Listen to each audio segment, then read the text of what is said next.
आगरा के शाही महल में उस दिन अजीब सी खलबली मची हुई थी। हर तरफ बेचैनी और घबराहट का माहौल था। हरम की दासियां सहमी हुई सी एक कोने से दूसरे कोने में भाग रही थी और पहरेदारों के चेहरे पर हवाइयां उड़ रही थी। कारण था मलिका हिंदुस्तान, महारानी जोधाबाई का सबसे प्रिय और बहुमूल्य नौलखा हार रहस्यमय तरीके से उनके कक्ष से गायब हो गया था। यह कोई साधारण हार नहीं था। उसमें जड़े हीरे, पन्ने और माणिक्य सूर्य के प्रकाश में इंद्रधनुषी आभा बिखेरते थे। कहा जाता था कि उसकी कीमत इतनी थी कि उससे एक छोटी मोटी रियासत खरीदी जा सकती थी। यह हार शहंशाह अकबर ने महारानी को उनकी सालगिरह पर विशेष रूप से बनवाकर भेंट किया था और महारानी उसे अपने प्राणों से भी अधिक प्रिय मानती थी। जैसे ही ये खबर शहंशाह अकबर तक पहुंची, वे क्रोध और चिंता से भर उठे। ये न केवल एक कीमती वस्तु की चोरी थी, बल्कि शाही सुरक्षा व्यवस्था पर भी एक गंभीर प्रश्न चिन्ह था।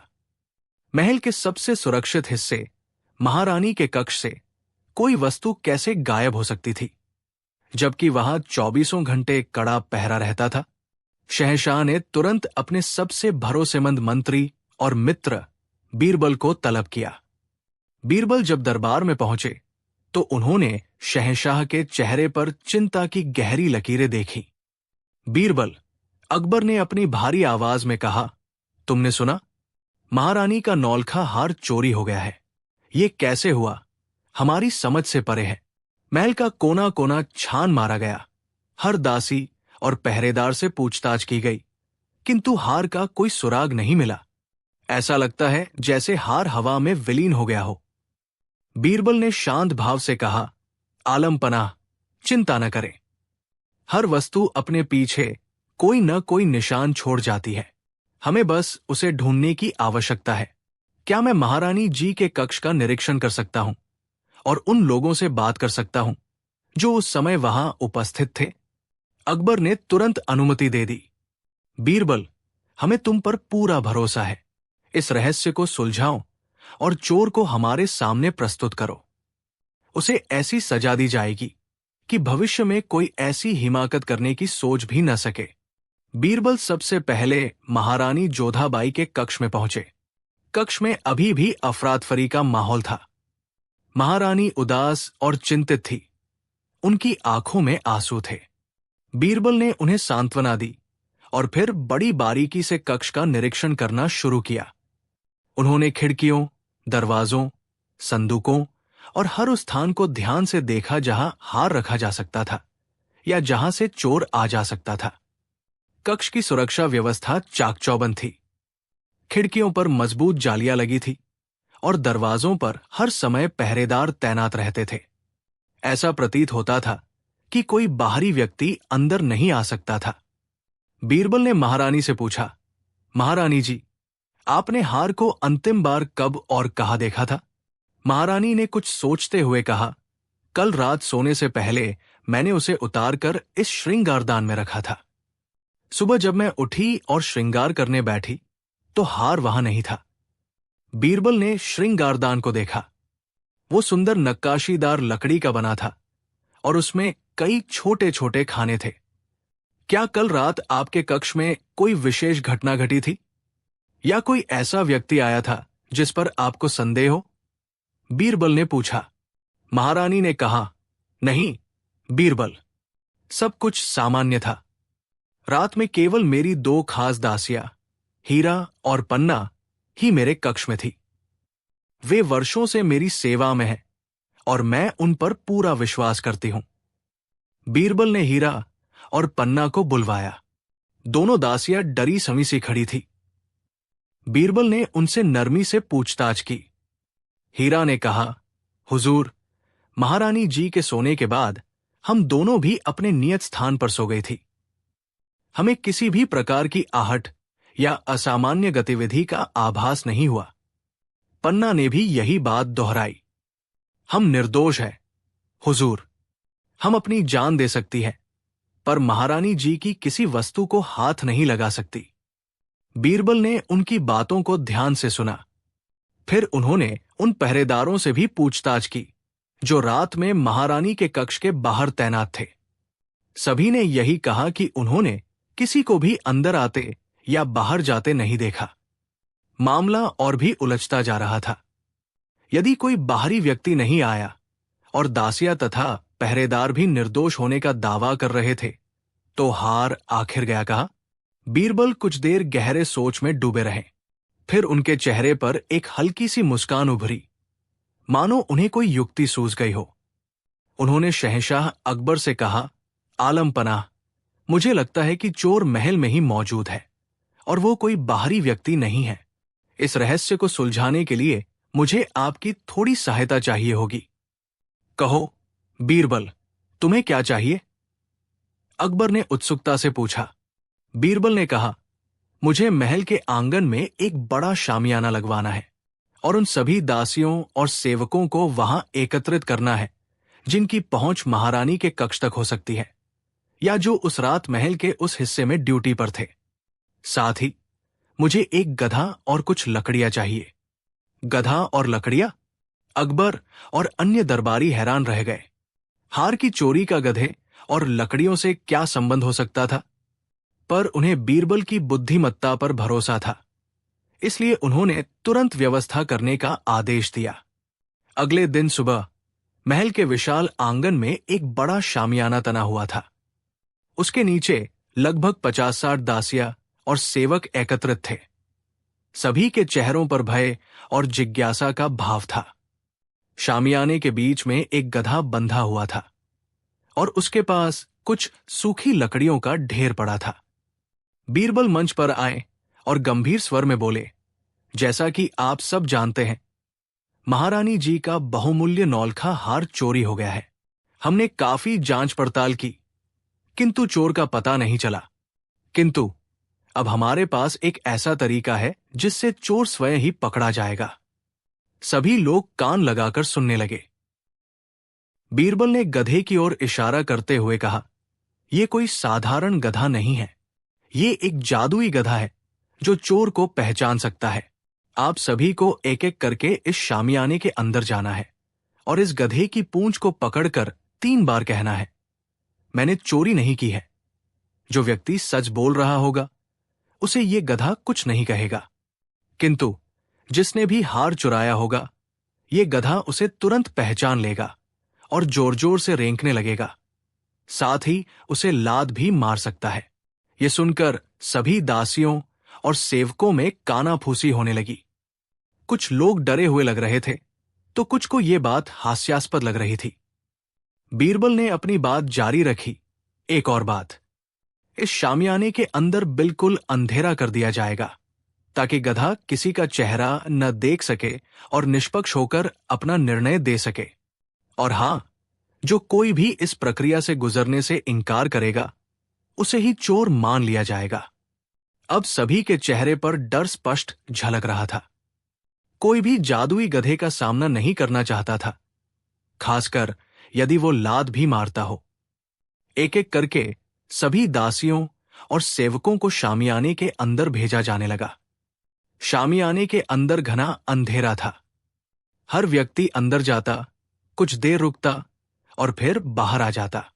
बाहर खड़े बीरबल और अन्य लोग उत्सुकता से प्रतीक्षा कर रहे थे कि कब गधा रेंकना शुरू करेगा।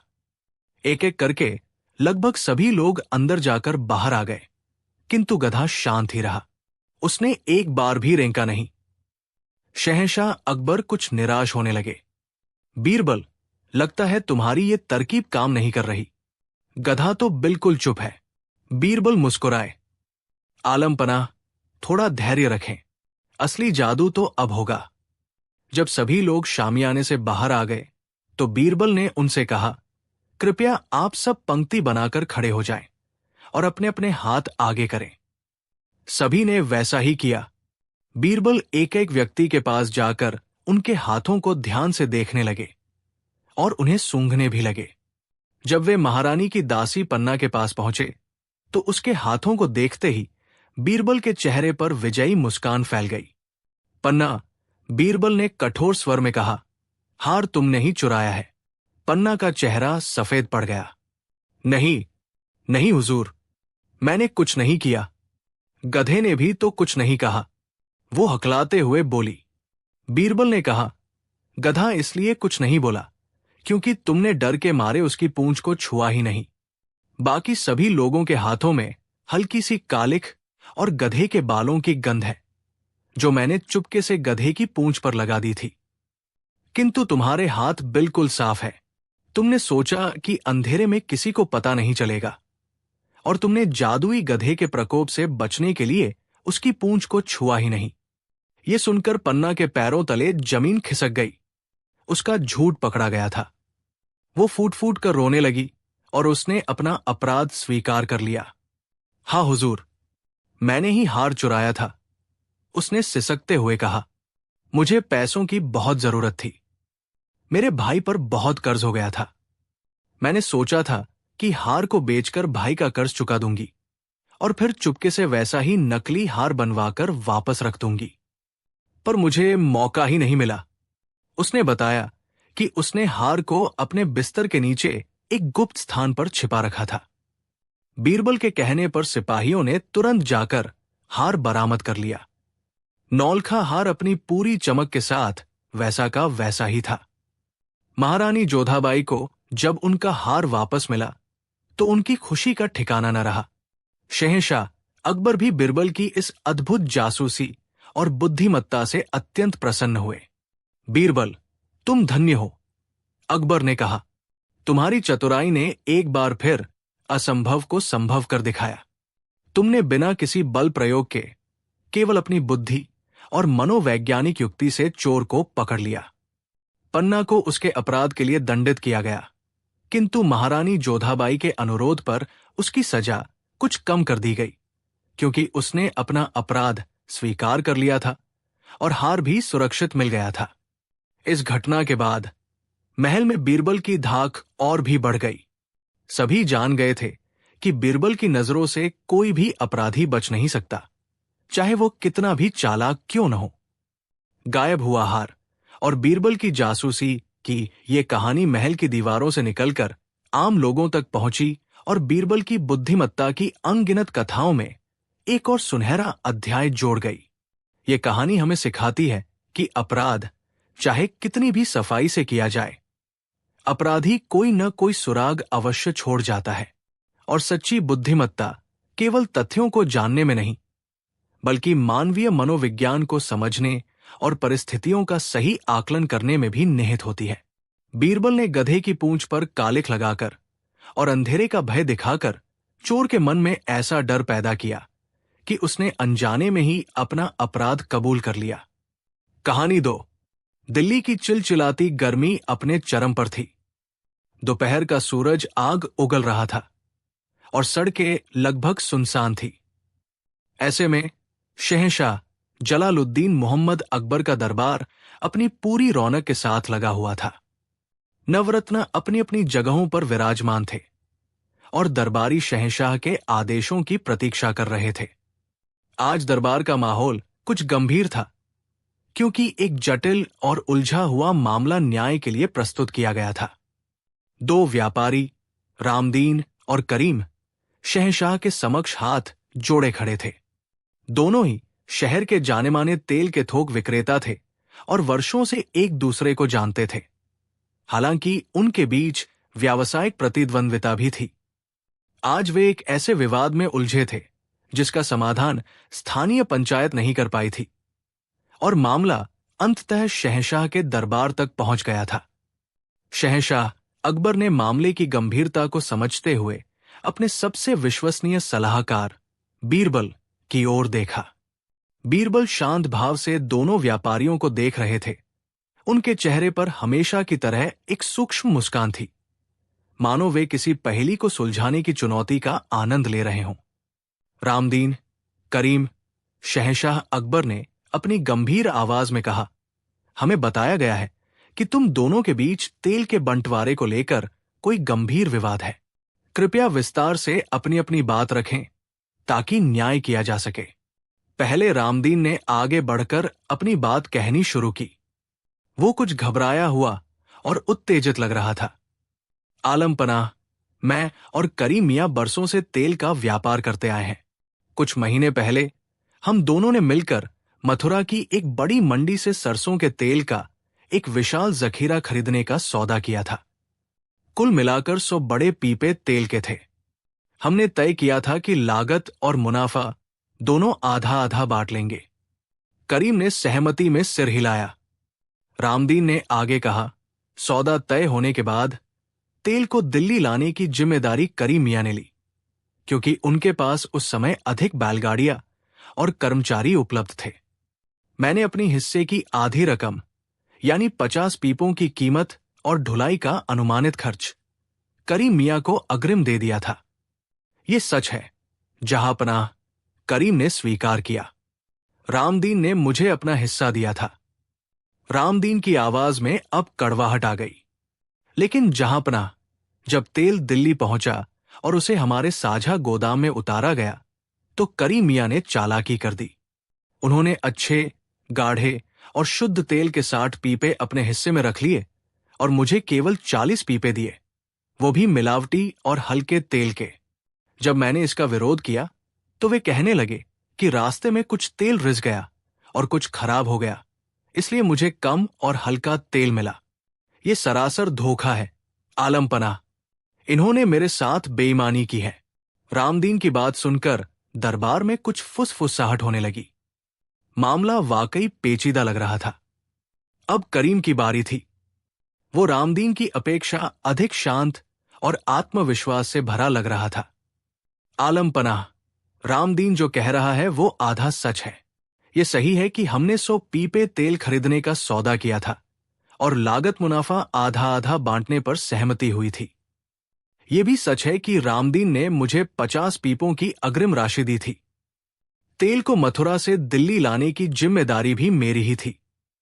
करीम ने एक क्षण रुककर कहा, लेकिन जहांपनाह, मथुरा से दिल्ली का रास्ता लंबा और ऊबड़ खाबड़ है। रास्ते में कई पीपों से थोड़ा थोड़ा तेल रिस गया। गर्मी भी बहुत अधिक थी, जिससे कुछ तेल की गुणवत्ता पर भी असर पड़ा। जब तेल दिल्ली पहुंचा तो मैंने ईमानदारी से उसका आकलन किया। कुल मिलाकर लगभग 10 पीपों के बराबर तेल का नुकसान हुआ था और कुछ तेल की गुणवत्ता भी हल्की हो गई थी।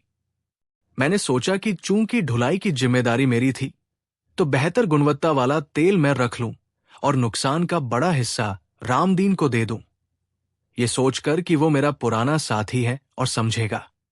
ये सरासर झूठ है, जहांपनाह। रामदीन चीख पड़ा।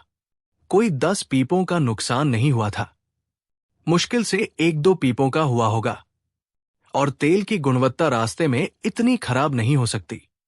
ये जानबूझकर मुझे धोखा दे रहा है। दोनों व्यापारी एक दूसरे पर आरोप प्रत्यारोप लगाने लगे। शहंशाह अकबर ने उन्हें शांत रहने का आदेश दिया। मामला स्पष्ट था। एक पक्ष का कहना था कि जानबूझकर धोखाधड़ी हुई है, जबकि दूसरा पक्ष इसे रास्ते की सामान्य क्षति बता रहा था। कोई ठोस सबूत किसी के पास नहीं था, केवल उनकी जुबानी बातें थी। अकबर ने कुछ देर विचार किया, फिर बीरबल की ओर देखा। बीरबल, तुम इस मामले में क्या सोचते हो? सत्य का पता कैसे लगाया जाए? बीरबल अपनी जगह से उठे, शहंशाह को अदब से सलाम किया और फिर दोनों व्यापारियों की ओर मुड़े। रामदीन, करीम, तुम दोनों का कहना है कि तुम पुराने व्यावसायिक साझेदार हो। क्या इससे पहले भी तुम्हारे बीच कभी ऐसा विवाद हुआ है? रामदीन ने कहा, नहीं जहांपनाह के वजीर, पहले कभी ऐसा नहीं हुआ।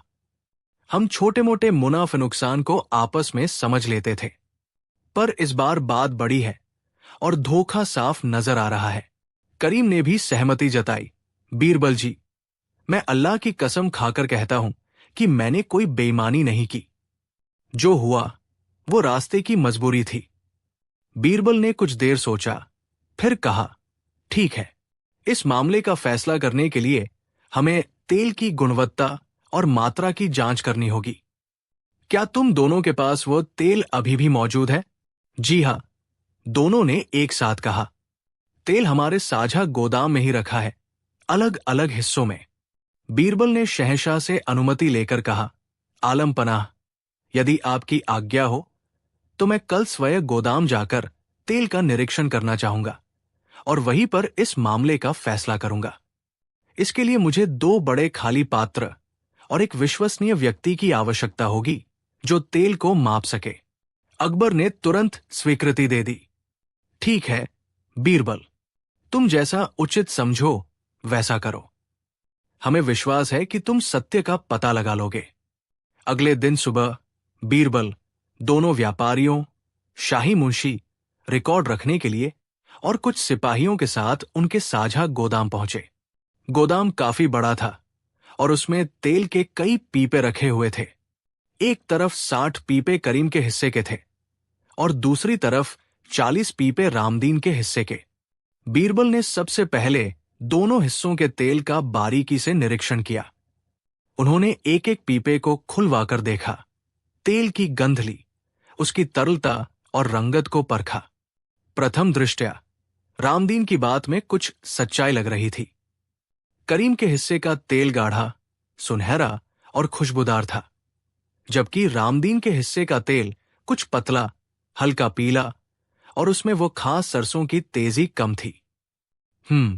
बीरबल ने कुछ सोचते हुए कहा।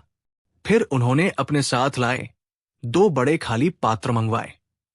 ये पात्र इतने बड़े थे कि उनमें कई पीपों का तेल समा सकता था। उन्होंने एक सिपाही को आदेश दिया, रामदीन के हिस्से के 40 पीपों में से किसी भी एक पीपे का सारा तेल इस खाली पात्र में निकालो। सिपाही ने वैसा ही किया। पीपे का तेल खाली पात्र में उड़ेल दिया गया। फिर बीरबल ने करीम से कहा, करीम, अब तुम अपने 60 पीपों में से कोई भी एक पीपा चुनो और उसका सारा तेल दूसरे खाली पात्र में निकलवाओ। करीम ने आत्मविश्वास से एक पीपा चुना और उसका तेल भी दूसरे पात्र में खाली कर दिया गया। अब बीरबल के सामने 2 बड़े पात्र थे, एक में रामदीन के हिस्से का तेल और दूसरे में करीम के हिस्से का तेल। बीरबल ने दोनों पात्रों के तेल को फिर से ध्यान से देखा। उन्होंने रामदीन से पूछा, रामदीन, क्या तुम मानते हो कि तुम्हारे पीपे का ये तेल तुम्हारे बाकी 39 पीपों के तेल जैसा ही है? रामदीन ने सिर हिलाया। जी हां हुजूर, मेरा सारा तेल लगभग एक जैसा ही है, पतला और हल्का। फिर उन्होंने करीम से पूछा, और करीम, क्या तुम मानते हो कि तुम्हारे पीपे का ये तेल तुम्हारे बाकी 59 पीपों के तेल जैसा ही है? करीम ने भी कहा, जी हां बीरबल जी, मेरा सारा तेल उत्तम गुणवत्ता का है। बीरबल मुस्कुराए। बहुत अच्छा, अब असली परीक्षा होगी। उन्होंने सिपाहियों को आदेश दिया, इन दोनों पात्रों को सावधानी से उठाओ और मेरे साथ बाहर धूप में चलो। गोदाम के बाहर खुली जगह पर तेज धूप पड़ रही थी। बीरबल ने दोनों पात्रों को धूप में रखवा दिया। अब हम कुछ देर प्रतीक्षा करेंगे, उन्होंने कहा। रामदीन और करीम हैरान थे कि बीरबल क्या करने जा रहे हैं। धूप में तेल रखने से क्या होगा? अन्य लोग भी उत्सुकता से देख रहे थे। लगभग 1 घंटे तक वे सब वहीं खड़े रहे। तेज धूप तेल पर पड़ रही थी। बीरबल बीच बीच में दोनों पात्रों के पास जाकर उन्हें ध्यान से देखते रहे। 1 घंटे बाद बीरबल ने दोनों व्यापारियों को अपने पास बुलाया। अब ध्यान से देखो, उन्होंने कहा। सबने देखा कि करीम के तेल वाले पात्र में कोई विशेष परिवर्तन नहीं हुआ था। तेल वैसा का वैसा ही दिख रहा था। शायद धूप के कारण थोड़ा और चमक रहा था। लेकिन रामदीन के तेल वाले पात्र में एक अजीब दृश्य था। पात्र की पेंदी में तेल के नीचे पानी की एक पतली परत जमा हो गई थी। तेल पानी से हल्का होने के कारण ऊपर तैर रहा था और पानी नीचे बैठ गया था। यह देखकर रामदीन की आंखें आश्चर्य और क्रोध से फैल गई। ये पानी कहां से आया? करीम का चेहरा पीला पड़ गया। वो कुछ कहने की कोशिश कर रहा था, पर उसके मुंह से आवाज नहीं निकल रही थी। बीरबल ने शांत भाव से समझाया, रामदीन, तुम्हारे तेल में पानी मिलाया गया था। सरसों का तेल पानी में घुलता नहीं है, लेकिन यदि उसे जोर से मथा जाए या किसी अन्य तरीके से मिलाया जाए तो वो कुछ समय के लिए पानी के साथ मिलकर एक जैसा लग सकता है, खासकर यदि तेल की मात्रा अधिक हो और पानी की कम। लेकिन जब ऐसे मिलावटी तेल को कुछ देर स्थिर रखा जाता है या धूप में रखा जाता है, तो पानी अपनी प्रकृति के अनुसार भारी होने के कारण नीचे बैठ जाता है और तेल ऊपर आ जाता है। उन्होंने करीम की ओर देखा, जिसकी हालत अब देखने लायक थी। करीम, तुमने न केवल रामदीन को कम तेल दिया, बल्कि उसके हिस्से के तेल में पानी मिलाकर उसकी मात्रा बढ़ाने और उसे हल्का करने की भी कोशिश की। तुमने सोचा कि रामदीन इस धोखे को पकड़ नहीं पाएगा। करीम अब कांप रहा था। उसके पास कहने को कुछ नहीं बचा था। सबूत उसके सामने था। बीरबल ने आगे कहा, रास्ते में तेल का थोड़ा बहुत रिसना या गुणवत्ता में मामूली फर्क आना स्वाभाविक है, खासकर लंबी यात्रा और गर्मी के मौसम में। यदि तुमने ईमानदारी से रामदीन को ये बात बताई होती और नुकसान को न्यायोचित तरीके से बांटा होता, तो शायद ये नौबत न आती। लेकिन तुमने लालच में आकर अपने पुराने साथी को धोखा देने की कोशिश की। फिर बीरबल ने शाही मूशी को आदेश दिया, मूशी जी, रामदीन के सभी 40 पीपों के तेल की इसी प्रकार जांच की जाए और देखा जाए कि उनमें कुल कितना पानी मिलाया गया है। जितनी मात्रा में पानी निकले, उतना ही शुद्ध तेल करीम के हिस्से से रामदीन को दिया जाए। साथ ही रामदीन को जो 10 पीपे कम मिले हैं, वे भी करीम के हिस्से से पूरे किए जाएं और करीम पर धोखाधड़ी के अपराध के लिए उचित जुर्माना भी लगाया जाए। शहंशाह अकबर, जो इस पूरी प्रक्रिया को देखने के लिए भेष बदलकर वहीं उपस्थित थे, अब सामने आए। उनका चेहरा बीरबल की बुद्धिमत्ता और न्यायप्रियता से प्रसन्न था। वाह बीरबल, वाह, अकबर ने कहा, तुम्हारी सूक्ष्म दृष्टि और न्याय करने की इस अनोखी शैली ने हमें एक बार फिर प्रभावित किया है। तुमने बिना किसी शोर शराबे और जटिलता के विज्ञान के एक सरल सिद्धांत का प्रयोग करके दूध का दूध और पानी का पानी कर दिया। करीम शर्मिंदगी से सिर झुकाए खड़ा था। उसे अपनी गलती का एहसास हो चुका था। रामदीन की आंखों में बीरबल के प्रति कृतज्ञता के आंसू थे। उसे न केवल उसका हक वापस मिला था, बल्कि उसके साथ हुआ अन्याय भी सबके सामने आ गया था। बीरबल ने विनम्रता से कहा, आलम पनाह, यह तो केवल सत्य को उजागर करने का एक प्रयास था। न्याय तो स्वयं सत्य में ही निहित होता है। उस दिन के बाद करीम ने अपनी गलती सुधारी और भविष्य में कभी किसी के साथ बेईमानी न करने की कसम खाई। रामदीन और करीम के बीच व्यावसायिक संबंध भले ही पहले जैसे न रहे हों, लेकिन बीरबल के इस न्याय ने शहर के अन्य व्यापारियों के लिए भी एक सबक का काम किया। उन्हें यह समझ आ गया कि धोखाधड़ी और बेईमानी चाहे कितनी भी चतुराई से क्यों न की जाए, अंततः सत्य सामने आ ही जाता है, खासकर तब जब बीरबल जैसा न्यायप्रिय और बुद्धिमान व्यक्ति मौजूद हो। तेल का बंटवारा की ये कहानी बीरबल की अनेक बुद्धिमत्तापूर्ण कथाओं में से एक बन गई, जो ये दर्शाती थी कि सच्चा न्याय केवल नियमों और कानूनों पर ही नहीं, बल्कि विवेक, तर्क और सत्य की गहरी समझ पर भी आधारित होता है। कहानी 3। दिल्ली में सर्दियों की हल्की गुलाबी धूप फैली हुई थी। शहंशाह जलालुद्दीन मोहम्मद अकबर का दरबार अपने पूरे वैभव के साथ सजा था। नवरत्न अपनी अपनी जगहों पर विराजमान थे और दरबारी अनुशासित ढंग से बैठे थे। आज दरबार में एक विशेष प्रकार की उत्सुकता का माहौल था, क्योंकि पिछले कई दिनों से ये चर्चा थी कि एक सुदूर देश से कोई अत्यंत विलक्षण व्यक्ति शहंशाह से मिलने आ रहा है। तभी द्वारपाल ने घोषणा की, जहां पनाह, परदेश से आए मेहमान अलजाहिज दरबार में उपस्थित होने की अनुमति चाहते हैं। शहंशाह अकबर के संकेत पर दरबार के विशाल द्वार खुले और एक प्रभावशाली व्यक्तित्व का व्यक्ति अंदर प्रविष्ट हुआ। वो लंबा और तेजस्वी था। उसके वस्त्र विदेशी शैली के थे और उसकी आंखों में ज्ञान और आत्मविश्वास की चमक थी। उसकी दाढ़ी करीने से कटी हुई थी और सिर पर एक कलात्मक पगड़ी बंधी थी। उसके हाथ में एक छोटा नक्काशीदार संदूक था। अलजाहिज ने शहंशाह अकबर को शाही तरीके से सलाम किया। अकबर ने भी उसका गर्मजोशी से स्वागत किया। अलजाहिज, अकबर ने अपनी मधुर किंतु गंभीर वाणी में कहा, हमने तुम्हारे विषय में बहुत सुना है। कहते हैं तुम अनेक कलाओं में निपुण हो और तुम्हारी बुद्धिमत्ता की चर्चा दूर दूर तक है। दिल्ली सल्तनत में तुम्हारा स्वागत है। अलजाहिज ने विनम्रता से सिर झुकाया। शहंशाह सलामत। आपकी उदारता और विद्वानों के प्रति आपके सम्मान की ख्याति सुनकर ही मैं इतनी दूर से आपके दर्शनों की अभिलाषा लेकर आया हूं।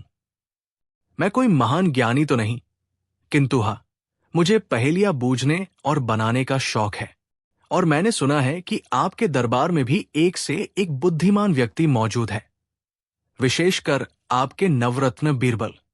ये सुनकर बीरबल, जो शांत भाव से सब देख सुन रहे थे, हल्के से मुस्कुराए।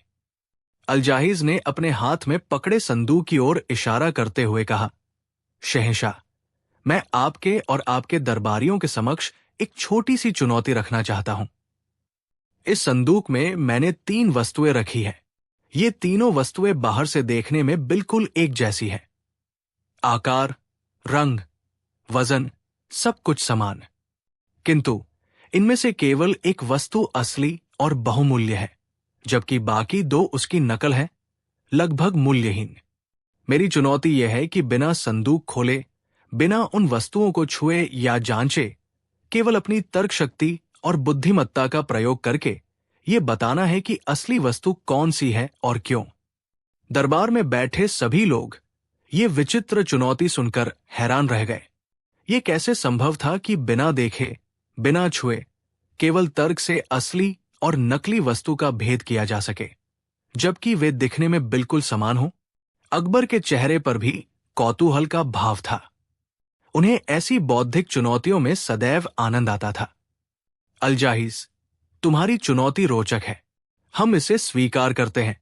हमारे दरबारी अवश्य ही इसका समाधान खोजने का प्रयास करेंगे। अलजाहिज ने वो संदूक शहंशाह के सामने एक मेज पर रख दिया। संदूक बाहर से बहुत साधारण लग रहा था। उस पर कोई विशेष चिन्ह या पहचान नहीं थी। अकबर ने अपने दरबारियों की ओर देखा। कौन है जो इस पहेली को सुलझाने का प्रयास करना चाहेगा? कई दरबारी जो स्वयं को बुद्धिमान समझते थे, आगे आए। उन्होंने संदूक को चारों ओर से घूम घूम कर देखा, उसे हल्का सा हिलाकर देखा और घंटों तक उस पर विचार विमर्श करते रहे। किसी ने कहा कि शायद असली वस्तु का वजन थोड़ा अधिक होगा, किसी ने कहा कि उसकी चमक अलग होगी, तो किसी ने अनुमान लगाया कि शायद संदूक में कोई गुप्त सुराग छिपा हो। मुल्ला 2 प्याजा, जो बीरबल से ईर्ष्या रखते थे, बड़ी शान से आगे बढ़े। जहांपनाह, मुझे लगता है ये कोई बड़ी बात नहीं। अवश्य ही इन वस्तुओं की बनावट में कोई सूक्ष्म अंतर होगा जिसे अनुभवी आंखें पहचान सकती हैं। मुल्ला ने संदूक को घूर घूर कर देखा, मानो अपनी एक्सरे दृष्टि से उसके अंदर झांक रहे हों। कुछ देर बाद उन्होंने आत्मविश्वास से कहा, मुझे लगता है जो वस्तु संदूक के दाहिनी ओर रखी है वही असली है, क्योंकि उसका रंग थोड़ा गहरा प्रतीत हो रहा है। अलजाहिज मुस्कुराए। मुल्ला जी, मैंने पहले ही कहा था कि तीनों वस्तुएं रंग में भी बिल्कुल समान हैं, और आपने तो संदूक खोला ही नहीं, तो आपको कैसे पता कि कौन सी वस्तु किस ओर रखी है? मुल्ला 2 प्याजा का चेहरा उतर गया। वे कोई संतोषजनक उत्तर नहीं दे सके।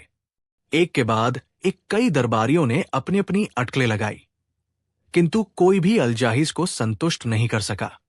वे हर तर्क को बड़ी आसानी से काट देते थे, या ये बताते थे कि अनुमान का कोई ठोस आधार नहीं है। शाम होने को आई, किंतु पहेली अनसुलझी ही रही। शहंशाह अकबर कुछ चिंतित होने लगे। उन्हें अपने दरबारियों की विफलता पर थोड़ी निराशा हो रही थी।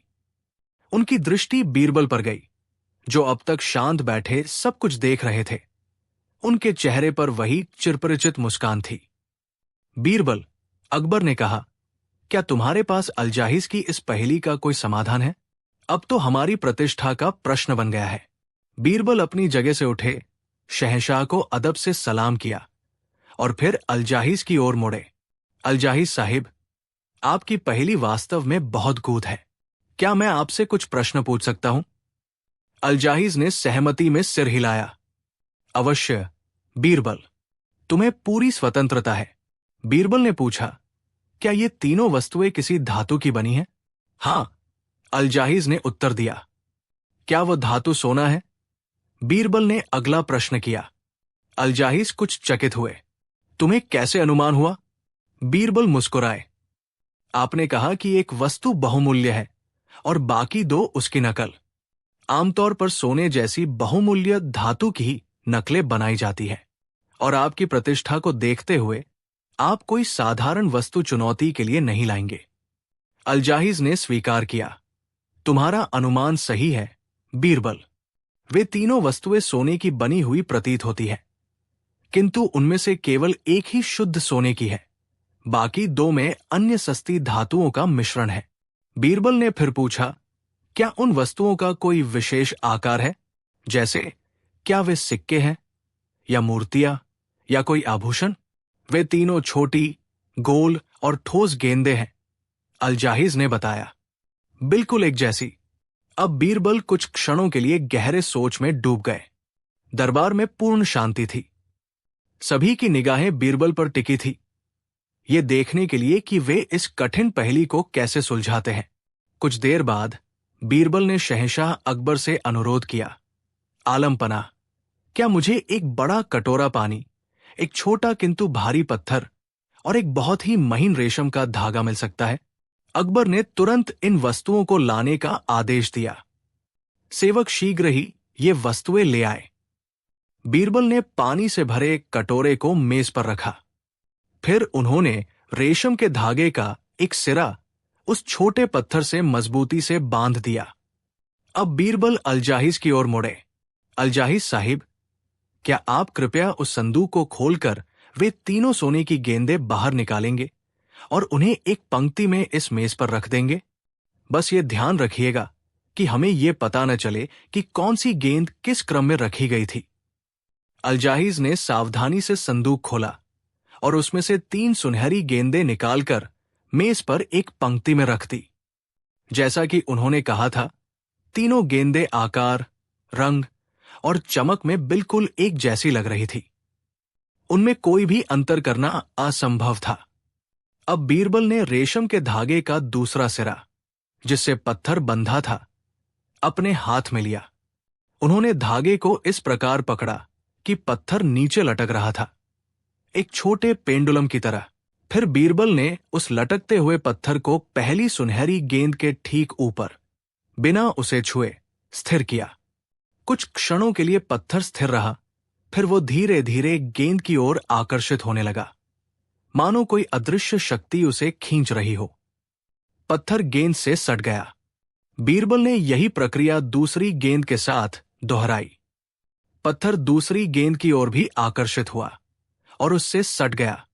अब बीरबल ने पत्थर को तीसरी गेंद के ऊपर स्थिर किया। इस बार भी पत्थर गेंद की ओर आकर्षित हुआ, किंतु पहले 2 गेंदों की तुलना में उसका आकर्षण कुछ कमजोर था और वो उतनी मजबूती से नहीं सटा। बीरबल ने यह प्रयोग 2-3 बार दोहराया और हर बार परिणाम वही रहा। पहली 2 गेंदों के प्रति पत्थर का आकर्षण तीव्र था, जबकि तीसरी गेंद के प्रति आकर्षण अपेक्षाकृत कम था। बीरबल मुस्कुराए। उन्होंने अलजाहिज की ओर देखते हुए कहा, अलजाहिज साहिब, जो गेंद तीसरी है वही शुद्ध सोने की असली गेंद है।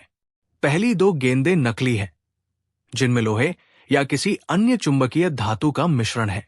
अलजाहिज के चेहरे पर आश्चर्य और प्रशंसा का भाव एक साथ उभरा। बीरबल, ये तुमने कैसे जाना? तुम्हारा तर्क क्या है? बीरबल ने समझाया, अलजाहिज साहिब, शुद्ध सोना एक अचुंबकीय धातु है, अर्थात वह चुंबक की ओर आकर्षित नहीं होता। किंतु यदि सोने में लोहा या निकल जैसी चुंबकीय धातुओं का मिश्रण किया जाए तो वो नकली सोना चुंबकीय गुण प्रदर्शित करने लगता है। उन्होंने लटकते हुए पत्थर की ओर इशारा किया। यह पत्थर, जिसे मैंने धागे से बांधा है, वास्तव में एक छोटा सा प्राकृतिक चुंबक है, जिसे लोडस्टोन भी कहते हैं। जब मैंने इसे पहली 2 गेंदों के पास किया तो वे इसकी ओर तीव्रता से आकर्षित हुई, जिसका अर्थ है कि उनमें चुंबकीय धातु का मिश्रण है और वे शुद्ध सोना नहीं है। किंतु जब मैंने इसे तीसरी गेंद के पास किया तो उसका आकर्षण बहुत क्षीण था, जो ये दर्शाता है कि वो गेंद लगभग शुद्ध सोने की है, और यदि उसमें कोई अन्य धातु है भी तो वो अचुंबकीय है या नगण्य मात्रा में है। बीरबल ने आगे कहा, आपने कहा था कि तीनों गेंदें वजन में भी समान है। ये तभी संभव है जब नकली सोने की गेंदों में मिलाई गई धातु का घनत्व सोने के घनत्व के लगभग बराबर हो, या फिर उनकी मात्रा को इस प्रकार समायोजित किया गया हो कि कुल वजन समान रहे। किंतु चुंबकीय गुण को छिपाना कठिन है। अलजाहिज बीरबल की व्याख्या सुनकर स्तब्ध रह गए। उन्होंने कभी सोचा भी नहीं था कि कोई इतने सरल तरीके से उनकी जटिल पहेली को सुलझा सकता है। उन्होंने बीरबल की बुद्धिमत्ता, उनके वैज्ञानिक दृष्टिकोण और उनकी अवलोकन शक्ति की भूरी भूरी प्रशंसा की। बीरबल, तुम सचमुच असाधारण हो, अलजाहिज ने कहा। मैंने ये पहेली कई देशों के विद्वानों के समक्ष रखी, किंतु कोई भी इसका इतना सटीक और तार्किक समाधान नहीं दे सका। तुमने न केवल पहेली को सुलझाया, बल्कि ये भी सिद्ध कर दिया कि सच्ची बुद्धिमत्ता केवल किताबी ज्ञान में नहीं, बल्कि व्यावहारिक समझ और वैज्ञानिक सिद्धांतों के प्रयोग में भी निहित है। अलजाहिज ने संदूक में से वो तीसरी गेंद निकाली और उसे बीरबल को भेंट करते हुए कहा, ये शुद्ध सोने की गेंद अब तुम्हारी है। ये तुम्हारी अद्भुत बुद्धिमत्ता का पुरस्कार है। बीरबल ने विनम्रता से वो गेंद स्वीकार कर ली। शहंशाह अकबर का चेहरा गर्व से दमक रहा था। उन्होंने बीरबल की पीठ थपथपाते हुए कहा, बीरबल, तुमने आज एक बार फिर हमारे दरबार का मान बढ़ाया है। तुम्हारी बुद्धिमत्ता ने हमें सदैव गौरवान्वित किया है। दरबार में उपस्थित सभी लोग बीरबल की जय जयकार करने लगे। मुल्ला दो प्याजा और अन्य दरबारी जो बीरबल से ईर्ष्या करते थे, मन ही मन कुढ़ रहे थे, किंतु उन्हें भी बीरबल की प्रतिभा का लोहा मानना पड़ा। अलजाहिज कुछ दिन और दिल्ली में रुके और उन्होंने शहंशाह अकबर और बीरबल के साथ ज्ञान विज्ञान की अनेक चर्चाएं की। जब वे विदा हुए तो अपने साथ बीरबल की बुद्धिमत्ता और भारतीय विद्वानों की प्रखरता की अमिट छाप लेकर गए। अजनबी मेहमान और उसकी पहेली की ये कहानी दूर दूर तक फैल गई, और लोगों के लिए ये एक और उदाहरण बन गई कि कैसे बीरबल अपनी अद्वितीय तर्क शक्ति और सहज ज्ञान से किसी भी कठिन समस्या का समाधान ढूंढ निकालते थे। ये कहानी ये भी दर्शाती है कि सच्ची बुद्धिमत्ता प्रश्नों को सही ढंग से पूछने, अवलोकन करने और उपलब्ध ज्ञान का रचनात्मक तरीके से उपयोग करने में निहित होती है। कहानी 4। दिल्ली की चहल पहल भरी गलियों में, जहां जीवन अपनी ही गति से बहता था, दो पड़ोसी रहते थे, करीम और रहीम। दोनों ही पेशे से दर्जी थे और उनकी दुकानें आसपास ही थी। वर्षों से वे एक दूसरे के पड़ोसी थे और उनके बीच कभी कभार छोटी मोटी नोकझोंक हो जाती थी, जैसी कि अक्सर पड़ोसियों में होती है। किंतु इस बार मामला कुछ ज्यादा ही बिगड़ गया था। विवाद का कारण था एक मुर्गा। करीम ने कुछ दिन पहले ही एक सुंदर रोबीला मुर्गा खरीदा था। मुर्गा सुबह सुबह जोरदार बांग देता था, जो करीम को तो बहुत पसंद थी, क्योंकि वो इसे नई सुबह का शुभ संकेत मानता था। किंतु रहीम के लिए ये सिरदर्द बन गया था। रहीम को सुबह देर तक सोने की आदत थी और मुर्गे की कर्कश बांग उसकी नींद में खलल डालती थी। पहले तो रहीम ने करीम से नरमी से बात करने की कोशिश की। भाई करीम, उसने कहा, तुम्हारा मुर्गा बहुत अच्छा है, माशाल्लाह, पर उसकी बांग से मेरी नींद खराब हो जाती है। क्या तुम कुछ ऐसा कर सकते हो कि वो सुबह इतनी जोर से न चिल्लाए? करीम को ये बात अच्छी नहीं लगी। रहीम भाई, उसने कुछ अकड़ कर कहा, मुर्गे का काम ही बांग देना है, मैं उसे कैसे रोक सकता हूं? और तुम्हें सुबह जल्दी उठना चाहिए, ये सेहत के लिए अच्छा होता है। बात यही खत्म नहीं हुई। रहीम ने फिर शिकायत की और करीम ने फिर उसे टाल दिया। धीरे धीरे ये छोटी सी बात दोनों के बीच मनमुटाव का कारण बन गई। उनकी दोस्ती में दरार पड़ने लगी। अब वे एक दूसरे से बात भी नहीं करते थे, और अगर कभी आमना सामना हो भी जाता तो मुंह फेर लेते थे।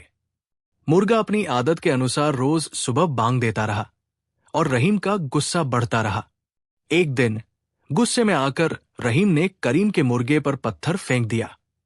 पत्थर मुर्गे को तो नहीं लगा, पर करीम ने ये देख लिया। अब तो जैसे आग में घी पड़ गया। करीम आगबबूला हो गया और रहीम से लड़ने पहुंच गया। तुम्हारी इतनी हिम्मत रहीम कि तुम मेरे मुर्गे पर पत्थर फेंको? करीम गरजा। हां, फेंका।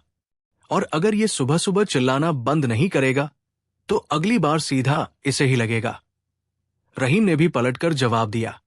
दोनों के बीच कहासुनी इतनी बढ़ गई कि हाथापाई की नौबत आ गई। आसपास के लोग इकट्ठा हो गए और बड़ी मुश्किल से दोनों को अलग किया। मोहल्ले के बड़े बुजुर्गों ने उन्हें समझाने की कोशिश की, किंतु दोनों ही अपनी अपनी बात पर अड़े थे। कोई भी झुकने को तैयार नहीं था। मामला इतना बढ़ गया कि पंचायत बुलानी पड़ी। पंचायत में भी दोनों ने एक दूसरे पर जमकर आरोप लगाए। करीम का कहना था कि रहीम जानबूझकर उसके मुर्गे को नुकसान पहुंचाना चाहता है और उसकी शांति भंग कर रहा है। रहीम का आरोप था कि करीम का मुर्गा उसकी नींद हराम कर रहा है और करीम जानबूझकर उसे परेशान कर रहा है। पंचायत के पंच भी इस अजीबोगरीब झगड़े का कोई सर्वमान्य हल नहीं निकाल पा रहे थे। मुर्गे को बांग देने से कैसे रोका जा सकता था और रहीम को उसकी नींद से समझौता करने के लिए कैसे कहा जा सकता था? अंततः ये मामला शहंशाह अकबर के दरबार तक पहुंच गया। जब अकबर ने इस विचित्र झगड़े के बारे में सुना तो उन्हें कुछ हंसी भी आई और कुछ हैरानी भी हुई। उन्होंने सोचा कि ये कैसा बचकाना विवाद है जिसे दो समझदार पड़ोसी सुलझा नहीं पा रहे हैं। शहंशाह ने अपने सबसे बुद्धिमान सलाहकार बीरबल की ओर देखा। बीरबल, तुम इस मामले में क्या कहते हो? इन दोनों पड़ोसियों का झगड़ा कैसे सुलझाया जाए? बीरबल, जो अब तक शांत भाव से सब सुन रहे थे, हल्के से मुस्कुराए। उन्होंने शहंशाह से कहा, आलम पनाह, यदि आपकी आज्ञा हो तो मैं इन दोनों सज्जनों से अकेले में बिना कुछ बोले इस समस्या का समाधान करने का प्रयास करना चाहूंगा। बिना कुछ बोले? अकबर आश्चर्यचकित हुए। ये कैसे संभव है बीरबल? बिना बातचीत के कोई झगड़ा कैसे सुलझ सकता है? दरबार में बैठे अन्य लोग भी हैरान थे। बीरबल हमेशा अपनी वाक्पटुता और तर्क शक्ति के लिए जाने जाते थे। आज वे बिना बोले झगड़ा सुलझाने की बात कर रहे थे। ये वाकई अजीब था। बीरबल ने विनम्रता से कहा, आलम पनाह, कभी कभी मौन शब्दों से अधिक प्रभावशाली होता है। मुझे विश्वास है कि मैं इस युक्ति से सफल हो सकता हूं। बस मुझे थोड़ी सी सामग्री और एक खाली कमरे की आवश्यकता होगी। अकबर ने बीरबल की बात मान ली, क्योंकि उन्हें बीरबल की क्षमताओं पर पूरा भरोसा था। ठीक है बीरबल, तुम जैसा उचित समझो वैसा करो। हमें तुम्हारे परिणाम का इंतजार रहेगा। बीरबल ने करीम और रहीम दोनों को अगले दिन सुबह एक निश्चित समय पर महल के एक खाली कमरे में आने का निर्देश दिया। उन्होंने कुछ सेवकों को भी कुछ विशेष वस्तुएं लाने का आदेश दिया। अगले दिन करीम और रहीम नियत समय पर उस खाली कमरे में पहुंचे। दोनों के चेहरे पर गुस्सा और नाराजगी साफ झलक रही थी। वे एक दूसरे को देखना भी पसंद नहीं कर रहे थे। कुछ देर बाद बीरबल कमरे में आए। उनके हाथ में कुछ नहीं था और उनके चेहरे पर एक शांत मुस्कान थी। उन्होंने करीम और रहीम को देखा, फिर कमरे के एक कोने में जाकर चुपचाप खड़े हो गए। उन्होंने एक शब्द भी नहीं कहा। कमरे में अजीब सी खामोशी छा गई। करीम और रहीम एक दूसरे को कनखियों से देख रहे थे और सोच रहे थे कि बीरबल क्या करने वाले हैं। मिनट बीतते गए, पर बीरबल ने कुछ नहीं कहा, नहीं कोई हरकत की। वे बस शांत खड़े रहे। धीरे धीरे करीम और रहीम असहज होने लगे। ये चुप्पी उन्हें काट खाने को दौड़ रही थी। वे कुछ कहना चाहते थे, पर बीरबल की उपस्थिति और उनके मौन ने उन्हें रोक रखा था। लगभग आधा घंटा बीत गया। अब करीम और रहीम की बेचैनी और बढ़ गई। वे सोचने लगे कि शायद बीरबल उनका मजाक उड़ा रहे हैं या शायद वे किसी गहरी सोच में डूबे हैं। तभी कमरे का दरवाजा खुला और दो सेवक अंदर आए। एक सेवक के हाथ में एक बड़ा सा पिंजरा था जिसमें एक खूबसूरत सफेद कबूतर बंद था। दूसरे सेवक के हाथ में एक छोटी सी कटोरी थी जिसमें कबूतर के लिए दाना पानी था। सेवकों ने पिंजरे को कमरे के बीच में रख दिया और दाना पानी भी उसके पास रख दिया। फिर वे चुपचाप कमरे से बाहर चले गए। बीरबल अभी भी मौन थे। उन्होंने केवल पिंजरे की ओर एक हल्की सी दृष्टि डाली और फिर अपनी जगह पर स्थिर खड़े रहे। करीम और रहीम की नजरें उस कबूतर पर टिक गई। कबूतर सुंदर था और पिंजरे में कुछ बेचैन सा लग रहा था। वो कभी पिंजरे की सलाखों से बाहर झांकता तो कभी अपने पंख फड़फड़ाता। कुछ और समय बीता। अब कमरे में केवल कबूतर के पंख फड़फड़ाने और उसकी हल्की गुटरगू की आवाज ही सुनाई दे रही थी। अचानक रहीम को अपने बचपन की एक घटना याद आई। जब वो छोटा था तो उसके पास भी एक ऐसा ही सफेद कबूतर था जिसे वो बहुत प्यार करता था। वो उसे अपने हाथों से दाना खिलाता था और उसके साथ खेलता था। एक दिन वो कबूतर बीमार हो गया और मर गया। रहीम को बहुत दुख हुआ था। ये सोचते सोचते रहीम की आंखों में नमी आ गई। उसने कनखियों से करीम की ओर देखा। करीम भी उस कबूतर को बड़े ध्यान से देख रहा था। उसके चेहरे के भाव कुछ नरम पड़ गए थे।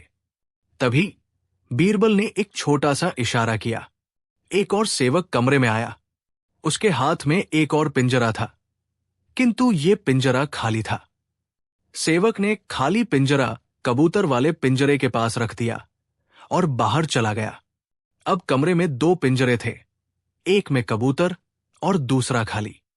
बीरबल ने फिर एक और इशारा किया। इस बार जो सेवक आया उसके हाथ में एक छोटी सी धारदार छुरी थी। उसने वो छुरी दोनों पिंजरों के बीच में रख दी और बाहर चला गया। ये देखकर करीम और रहीम दोनों चौंक गए। उनके दिलों में एक अनजाना सा डर बैठ गया। बीरबल ये सब क्या कर रहे थे? क्या वे उस कबूतर को नुकसान पहुंचाने वाले थे? बीरबल अभी भी शांत खड़े थे। उनके चेहरे पर कोई भाव नहीं था। अब करीम और रहीम की सारी नाराजगी और गुस्सा जैसे हवा हो गया था। उनका ध्यान केवल उस कबूतर और उस छुरी पर केंद्रित था। उन्हें उस बेजुबान पक्षी के लिए चिंता होने लगी थी। कुछ और पल मौन में बीते। फिर बीरबल धीरे धीरे आगे बढ़े। वे उस छुरी के पास गए, उसे उठाया और फिर कबूतर वाले पिंजरे की ओर बढ़े। करीम और रहीम की सांसें जैसे रुक सी गई। उन्हें लगा कि बीरबल अब उस कबूतर को मारने वाले हैं। नहीं, दोनों एक साथ लगभग चीख पड़े, अपने पिछले झगड़े और दुश्मनी को पूरी तरह भूलकर। जैसे ही उनके मुंह से ये शब्द निकला, बीरबल रुक गए। उनके चेहरे पर वही शांत मुस्कान लौट आई। उन्होंने छुरी नीचे रख दी और पहली बार उन दोनों की ओर देखा। उन्होंने कुछ कहा नहीं, केवल मुस्कुराते रहे। करीम और रहीम एक दूसरे को देख रहे थे। उन्हें अचानक एहसास हुआ कि वे एक बेजुबान पक्षी की जान बचाने के लिए एक साथ बोल पड़े थे। उनके मन में एक दूसरे के प्रति जो कड़वाहट थी, वो जैसे धुल सी गई थी। रहीम ने धीरे से कहा, बीरबल जी, आप ये क्या करने जा रहे थे? बीरबल ने अब भी कुछ नहीं कहा। वे बस मुस्कुराते हुए उन दोनों को देखते रहे। करीम ने कहा, यह तो सरासर अन्याय होता। इस बेकसूर कबूतर ने क्या बिगाड़ा था? बीरबल ने अब धीरे से सिर हिलाया, मानो वे उनकी बात से सहमत हो। फिर उन्होंने उस खाली पिंजरे की ओर इशारा किया और फिर कबूतर वाले पिंजरे की ओर। करीम और रहीम कुछ देर सोचते रहे कि बीरबल क्या कहना चाह रहे हैं। फिर रहीम को अचानक कुछ समझ आया। आप ये कहना चाहते हैं कि जैसे ये कबूतर इस पिंजरे में कैद है, वैसे ही? करीम ने भी बात पकड़ ली। वैसे ही हम दोनों भी अपने गुस्से और अपनी जिद के पिंजरे में कैद थे। बीरबल ने मुस्कुराते हुए हामी में सिर हिलाया। फिर उन्होंने उस छुरी की ओर इशारा किया। रहीम ने कहा, और ये छुरी, ये हमारे वो कठोर शब्द और बुरे विचार थे जो हमारे रिश्ते को काट रहे थे, जो इस बेजुबान पक्षी को भी नुकसान पहुंचा सकते थे। बीरबल ने फिर हामी भरी। अब करीम और रहीम दोनों शर्मिंदा थे। उन्हें अपनी मूर्खता का एहसास हो रहा था। एक छोटे से मुर्गे के पीछे वे अपनी बरसों की दोस्ती और पड़ोस का रिश्ता खराब कर बैठे थे। करीम ने रहीम की ओर देखा। रहीम भाई, मुझे माफ कर दो, मैं अपनी जिद में अंधा हो गया था।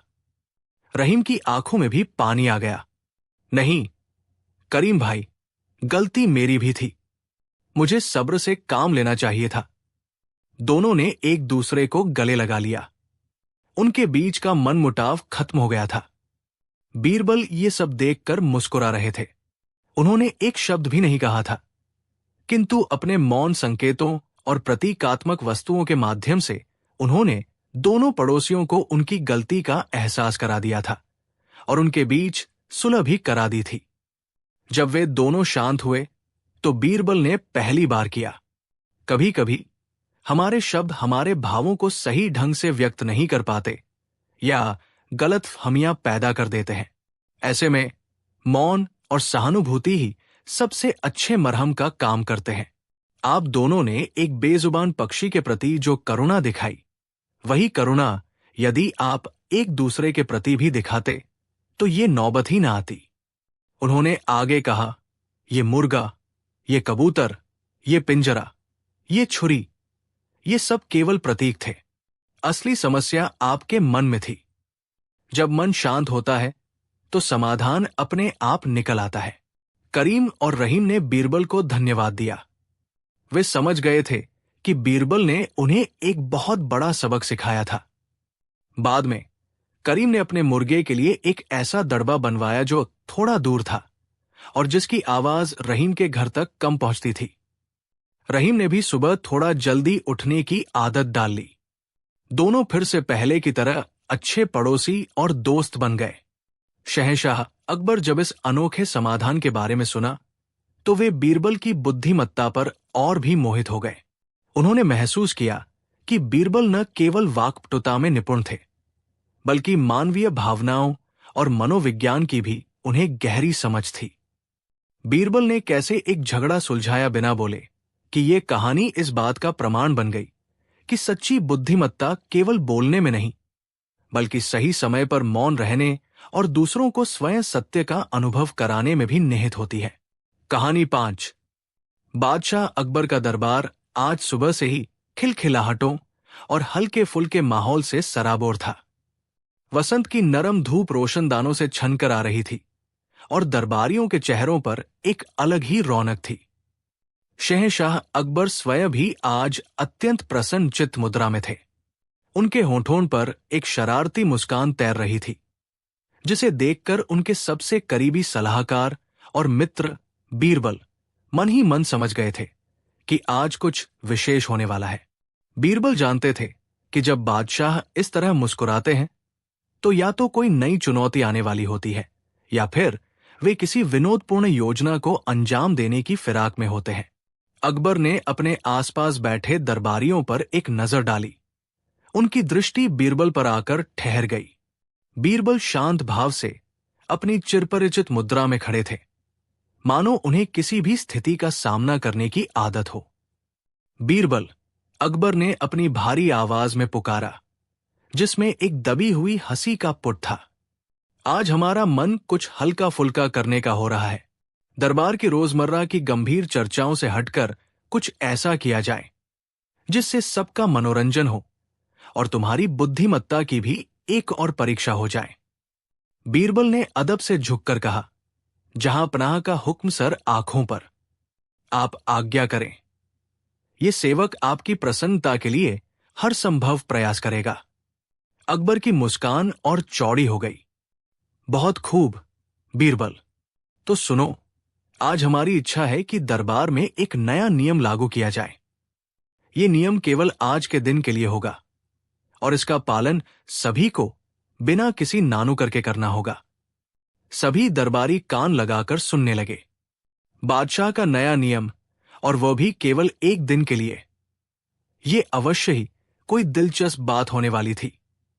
मुल्ला दो प्याजा, जो बीरबल से मन ही मन ईर्ष्या रखते थे और हमेशा उन्हें नीचा दिखाने का अवसर तलाशते रहते थे, विशेष रूप से चौकन्ने हो गए।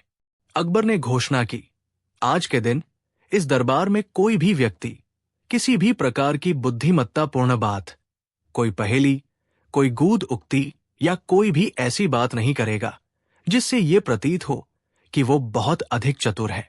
सादी, सीधी और सपाट भाषा का प्रयोग किया जाएगा। और हां, उन्होंने बीरबल की ओर विशेष रूप से देखते हुए कहा, यह नियम तुम पर सबसे अधिक सख्ती से लागू होता है। बीरबल, तुम्हारी वो घुमावदार बातें, वो व्यंग्य, वो हाजिर जवाबी, आज सब बंद।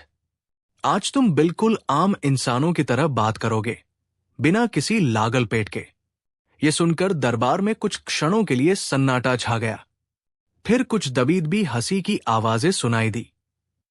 ये बादशाह का बीरबल के साथ एक मजाक था, एक चुनौती थी।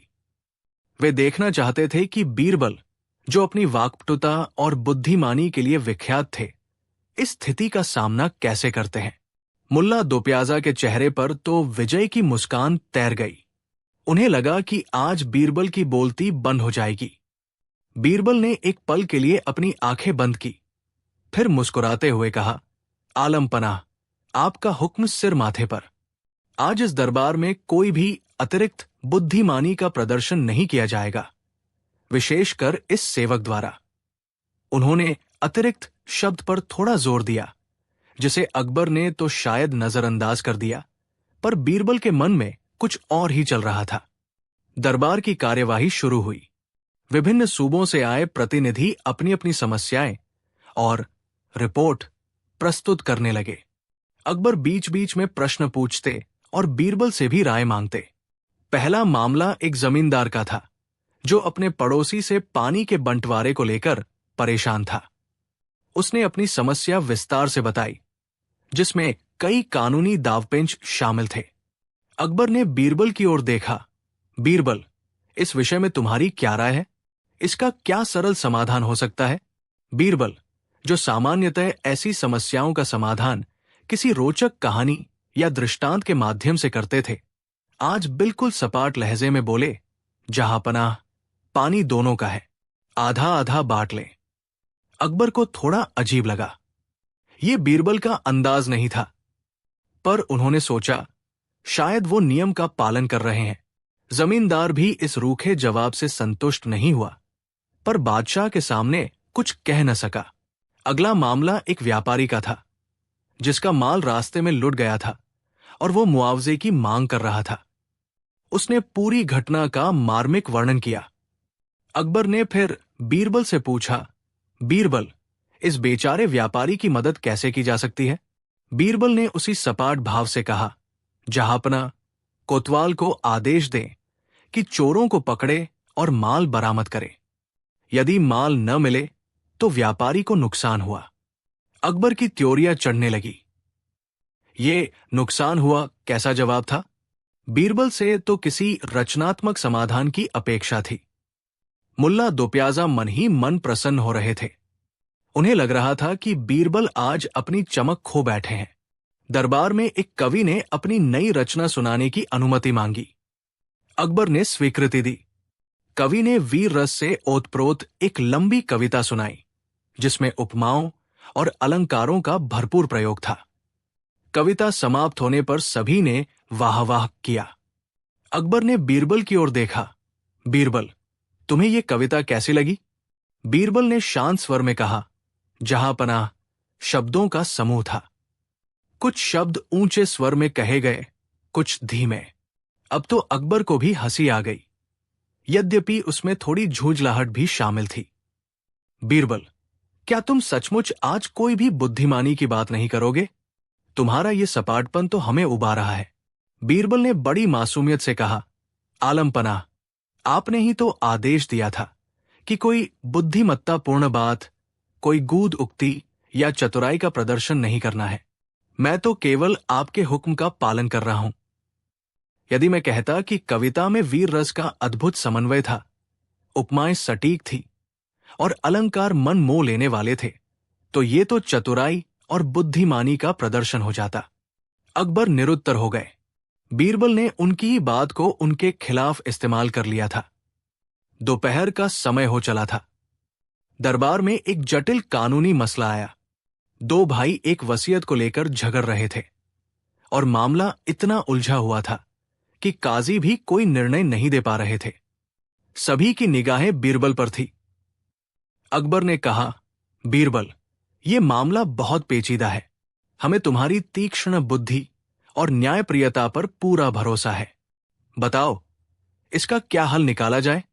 बीरबल कुछ देर चुप रहे, फिर बोले, जहां पनाह, वसीयत के कागजात देखने होंगे। किसने क्या लिखा है पढ़ना होगा, गवाहों को सुनना होगा, फिर जो सच होगा पता चल जाएगा। अकबर ने माथा पीट लिया। बीरबल, ये तो कोई भी कह सकता है।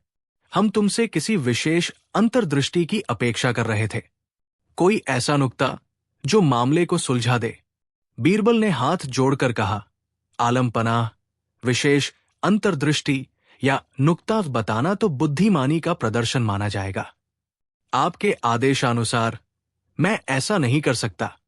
मैं केवल साधारण सपाट तथ्य ही प्रस्तुत कर सकता हूं। दरबार में अब हंसी के साथ साथ एक अजीब सी बेचैनी फैलने लगी थी। जिन मामलों का हल बीरबल चुटकियों में निकाल देते थे, वे आज अटके पड़े थे। अकबर को भी अपनी गलती का एहसास होने लगा था। उनका मजाक अब उन्हीं पर भारी पड़ रहा था। उन्हें बीरबल की चतुराई भरी बातों, उनकी हाजिर जवाबी और उनके अनोखे समाधानों की कमी खलने लगी थी। दरबार नीरस और उबाऊ हो गया था। मुल्ला दोप्याजा ने स्थिति का लाभ उठाने की सोची।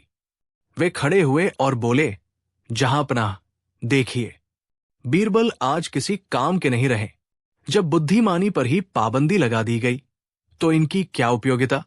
बीरबल ने मुल्ला की ओर देखा और फिर अकबर से कहा, आलम पनाह, मुल्ला जी सत्य कह रहे हैं।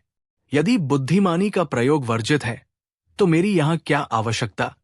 मैं तो अपनी बुद्धि और विवेक से ही आपकी सेवा करता हूं।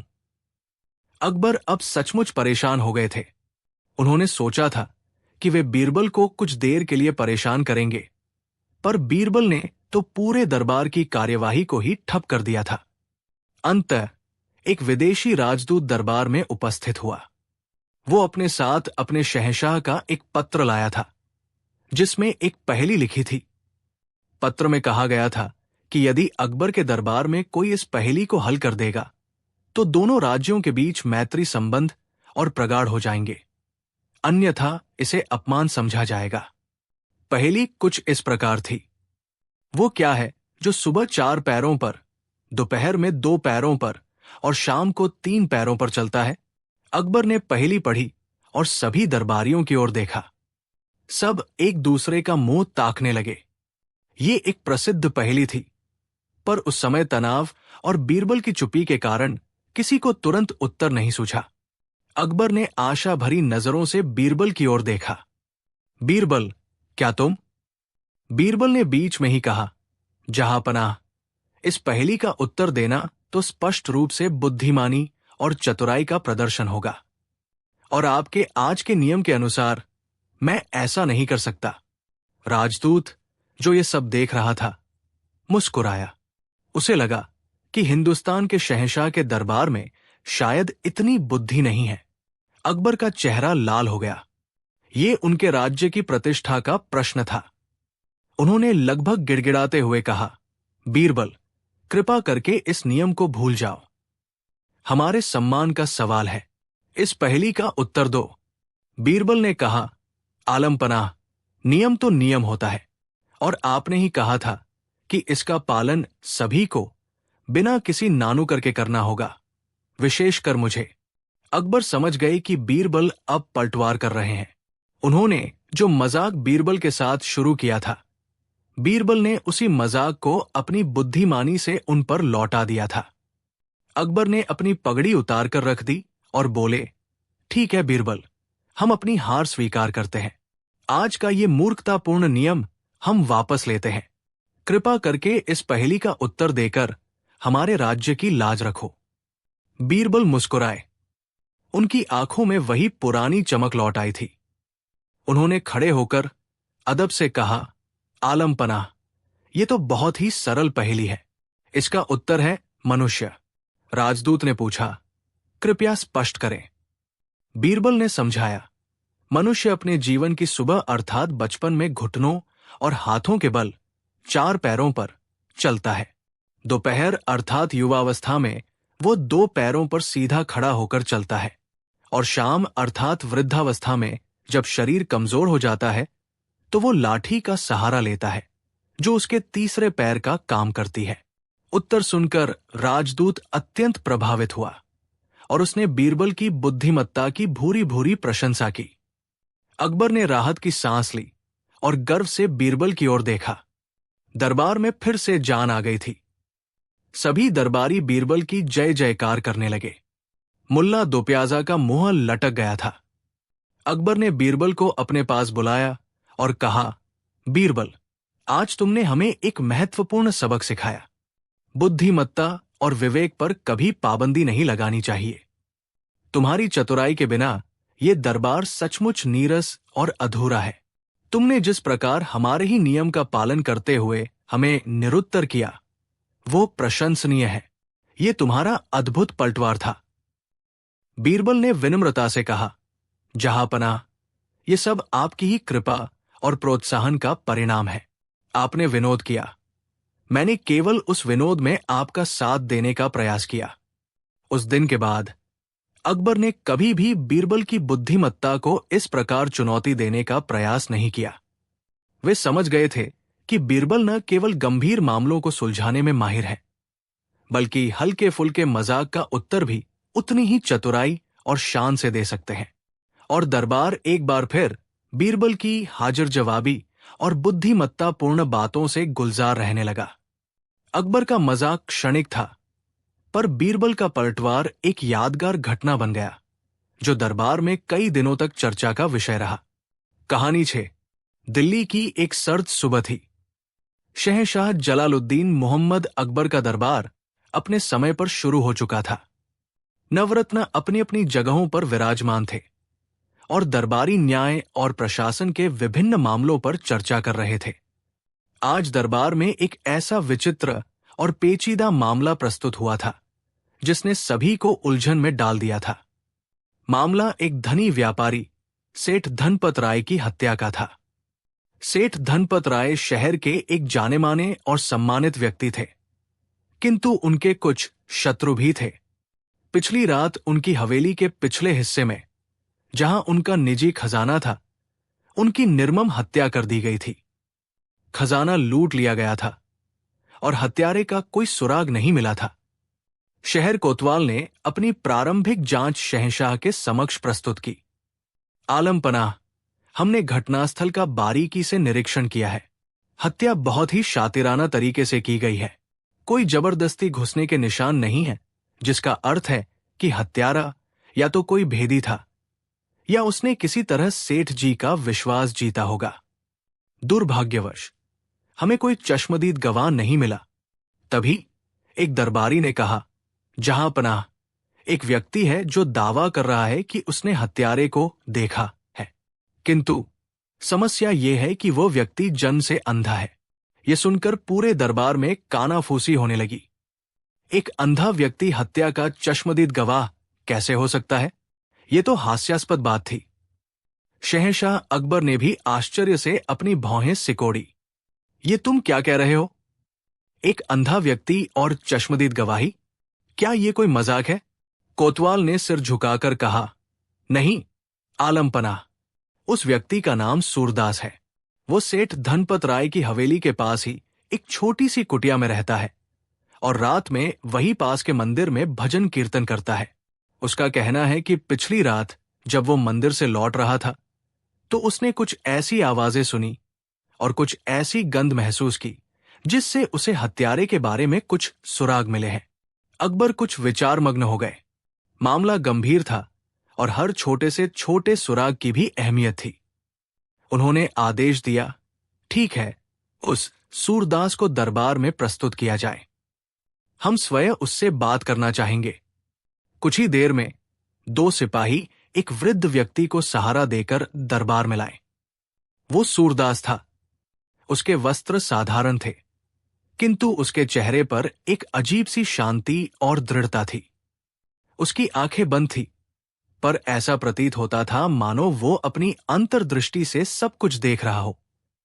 सूरदास ने शहंशाह को प्रणाम किया। सूरदास, अकबर ने नरमी से कहा, हमें बताया गया है कि तुम्हारे पास सेठ धनपत राय के हत्यारे के बारे में कुछ जानकारी है। क्या यह सत्य है? सूरदास ने अपनी शांत वाणी में कहा, जी जहांपनाह, मैं देख तो नहीं सकता, किंतु मेरे कान और मेरी नाक साधारण लोगों से अधिक संवेदनशील है। पिछली रात जब मैं मंदिर से लौट रहा था, लगभग आधी रात का समय होगा, तो मैंने सेठ जी की हवेली के पास कुछ असामान्य आवाजें सुनी। कैसी आवाजें? बीरबल ने, जो अब तक शांत बैठे सब सुन रहे थे, पहली बार प्रश्न किया। सूरदास ने कहा, पहले तो मुझे किसी के फुसफुसाने की आवाज आई, जैसे दो लोग धीमी आवाज में बात कर रहे हों। फिर मैंने किसी भारी चीज के गिरने की आवाज सुनी, शायद कोई संदूक या तिजोरी। और उसके बाद किसी के तेजी से भागने की पदचाप। वो पदचाप किसी एक व्यक्ति की ही लग रही थी। क्या तुम उस पदचाप से कुछ अनुमान लगा सकते हो? जैसे वो व्यक्ति भारी था या हल्का, लंबा था या छोटा? बीरबल ने पूछा। सूरदास ने कुछ क्षण सोचा। पदचाप बहुत सधी हुई और तेज थी, जैसे कोई फुर्तीला व्यक्ति हो। बहुत भारी नहीं, पर कमजोर भी नहीं। और तुमने कहा कि तुम्हें कोई विशेष गंध भी आई थी? अकबर ने पूछा। जी जहांपनाह, सूरदास ने कहा, जब वो व्यक्ति मेरे पास से गुजरा तो मुझे एक बहुत ही तीखी और विशेष प्रकार की इत्र की गंध आई। वो इत्र साधारण नहीं था, बहुत ही महंगा और दुर्लभ प्रतीत होता था। साथ ही उसके कपड़ों से ताजे पीसे हुए मसालों की भी हल्की सी महक आ रही थी, जैसे वह किसी मसाले के गोदाम या दुकान से आया हो। दरबार में बैठे लोग सूरदास की बातों को ध्यान से सुन रहे थे। कुछ लोग अब भी थे, किंतु बीरबल के चेहरे पर गंभीरता थी। वे सूरदास के हर शब्द पर गौर कर रहे थे। एक दरबारी, जो स्वयं को बहुत बुद्धिमान समझता था, उपहासपूर्ण ढंग से बोला, वाह, क्या कहने, एक अंधा व्यक्ति हत्यारे को उसकी गंध और पदचाप से पहचान लेगा। ये तो सरासर समय की बर्बादी है। अकबर भी कुछ असमंजस में थे। सूरदास की बातें विश्वसनीय तो लग रही थी, पर केवल गंध और आवाज के आधार पर किसी को दोषी ठहराना कठिन था। तभी बीरबल बोले, आलमपनाह, दृष्टिहीन व्यक्तियों की अन्य इंद्रियां प्रायः बहुत अधिक विकसित हो जाती है। हमें सूरदास की बातों को हल्के में नहीं लेना चाहिए। क्या हम उन सभी व्यक्तियों को यहां बुला सकते हैं जिन पर सेठ धनपत राय की हत्या का संदेह हो सकता है, या जो उनके करीबी थे? अकबर ने सहमति दे दी। अगले कुछ घंटों में सेठ धनपत राय के कुछ व्यावसायिक प्रतिद्वंद्वी, उनके दूर के रिश्तेदार और उनके कुछ नौकरों को दरबार में बुलाया गया। लगभग 10-12 लोग थे। बीरबल ने सूरदास से कहा, सूरदास, अब मैं इन सभी लोगों को एक एक करके तुम्हारे पास से गुजारूंगा। तुम अपनी घ्राण शक्ति और श्रवण शक्ति का प्रयोग करके ये बताने का प्रयास करना कि क्या इनमें से किसी की गंध या पदचाप वैसी ही है जैसी तुमने कल रात महसूस की थी। ये एक अनोखी परीक्षा थी। सभी दरबारी उत्सुकता से देखने लगे। एक एक करके सभी संदिग्ध व्यक्ति सूरदास के पास से गुजरे। सूरदास आंखें बंद किए एकाग्रचित होकर उनकी पदचाप सुनते और उनके शरीर से आने वाली गंध को महसूस करने का प्रयास करते रहे। जब 7वां व्यक्ति, जिसका नाम चंदनमल था और जो सेठ धनपत राय का मुनीम था, सूरदास के पास से गुजरा तो सूरदास अचानक चौंक गए। उनके नथुने फड़कने लगे। यही है वो गंध। सूरदास उत्तेजित होकर बोले, वही तीखा महंगा इत्र, और हाँ, वही मसालों की हल्की सी महक। और इसकी पदचाप भी बहुत कुछ वैसी ही है, सधी हुई और फुर्तीली। चंदनमल, जो अब तक शांत खड़ा था, सूरदास की बात सुनकर घबरा गया। उसका चेहरा पीला पड़ गया। ये अंधा क्या बकवास कर रहा है? मैं तो कल रात अपने घर पर था। मेरा इस हत्या से कोई लेना देना नहीं है। दरबार में हलचल मच गई। क्या एक अंधे व्यक्ति की गवाही पर भरोसा किया जा सकता था? बीरबल ने चंदनमल की ओर देखा। चंदनमल, क्या तुम बता सकते हो कि तुम इस विशेष प्रकार के इत्र का प्रयोग क्यों करते हो? और तुम्हारे कपड़ों से मसालों की गंध क्यों आ रही है? चंदनमल हकलाते हुए बोला, वो इत्र तो मुझे मेरे एक मित्र ने भेंट किया था। और मसाले? मैं कल शाम बाजार से घर के लिए कुछ मसाले खरीदने गया था। शायद तभी गंध लग गई होगी। उसका जवाब बहुत संतोषजनक नहीं था। अब बीरबल ने शहंशाह अकबर से कहा, आलम पनाह, सूरदास की गवाही महत्वपूर्ण है, किंतु केवल इसी आधार पर चंदनमल को दोषी नहीं ठहराया जा सकता। हमें और सबूत चाहिए। फिर बीरबल ने एक युक्ति सोची। उन्होंने चंदनमल से कहा, चंदनमल, सेठ धनपत राय तुम्हारे मालिक थे। उनकी हत्या से तुम्हें अवश्य दुख हुआ होगा। क्या तुम हमें उस खजाने के कमरे तक ले चल सकते हो जहां उनकी हत्या हुई थी? शायद वहां हमें कोई और सुराग मिल जाए। चंदनमल कुछ झिझका, फिर अनिच्छा से तैयार हो गया। बीरबल, अकबर, कोतवाल, चंदनमल और कुछ सिपाही सेठ धनपत राय की हवेली पहुंचे। बीरबल ने चंदनमल को आगे चलने को कहा। हमें रास्ता दिखाओ। चंदनमल, तुम तो इस हवेली से भली भांति परिचित होगे। चंदनमल धीरे धीरे हवेली के गलियारों से होता हुआ उस कमरे की ओर बढ़ने लगा जहां खजाना रखा था। कमरे के बाहर पहुंचकर वो रुका। बीरबल ने कहा, अंदर चलो। चंदनमल, हमें वो स्थान दिखाओ जहां सेठ जी का शव मिला था और जहां से खजाना लूटा गया था। चंदनमल ने भारी मन से कमरे का दरवाजा खोला। कमरा अंधेरा था, क्योंकि दिन में भी उसमें रोशनी कम आती थी। अरे, यहां तो बहुत अंधेरा है, चंदनमल ने कहा। एक मशाल मंगवाइए, तब कुछ दिखाई देगा। जैसे ही चंदनमल ने ये कहा, बीरबल जोर से हंसे। पकड़ा गया। चंदनमल, तुम ही हो हत्यारे। चंदनमल और बाकी सभी लोग हैरान रह गए। बीरबल ये क्या कह रहे थे? बीरबल ने समझाया, चंदनमल, तुमने अभी कहा कि कमरे में बहुत अंधेरा है और मशाल की जरूरत है, किंतु एक सामान्य व्यक्ति जो कल रात ही इस कमरे में नहीं आया हो, उसे ये कैसे पता चलेगा कि इस समय कमरे में कितना अंधेरा है? तुमने तो अभी अभी दरवाजा खोला है। तुम्हें यह बात तभी पता हो सकती है जब तुम कल रात भी इस कमरे में आए थे और उस समय भी यहां अंधेरा था। उन्होंने आगे कहा, सूरदास ने बताया था कि हत्यारा फुर्तीला था और उसने भारी संदूक या तिजोरी गिराई थी। तुम सेठ के मुनीम हो, तुम्हें खजाने के बारे में सब पता था। तुमने ही सेठ की हत्या की, खजाना लूटा और फिर भागते समय सूरदास के पास से गुजरे। तुम्हारे महंगे इत्र और मसालों की गंध ने तुम्हें पकड़वा दिया। चंदनमल का चेहरा अब देखने लायक था।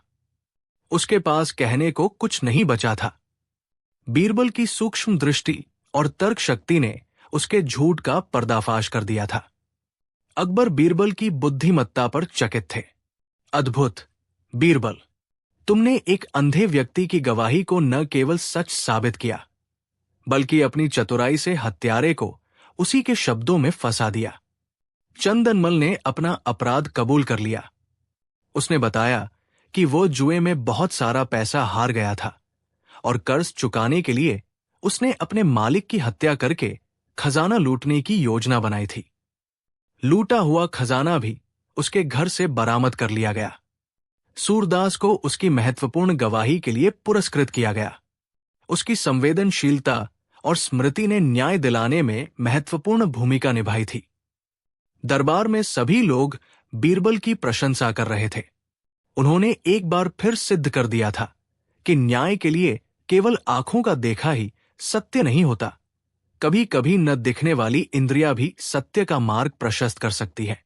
और बीरबल में वो अद्वितीय क्षमता थी कि वे ऐसे सूक्ष्म सुरागों को भी पहचान कर सत्य तक पहुंच जाते थे। अंधे की गवाही की ये कहानी दूर दूर तक प्रसिद्ध हुई और ये बीरबल की न्यायप्रियता और असाधारण बुद्धिमत्ता का एक और प्रमाण बन गई। ये कहानी हमें ये भी सिखाती है कि हमें किसी भी व्यक्ति की क्षमताओं को कम नहीं आंकना चाहिए, और कभी कभी वे लोग भी हमें महत्वपूर्ण जानकारी दे सकते हैं जिन्हें हम अक्षम समझते हैं। सत्य के अनेक रूप होते हैं और उसे खोजने के लिए खुली सोच और गहरी अंतर्दृष्टि की आवश्यकता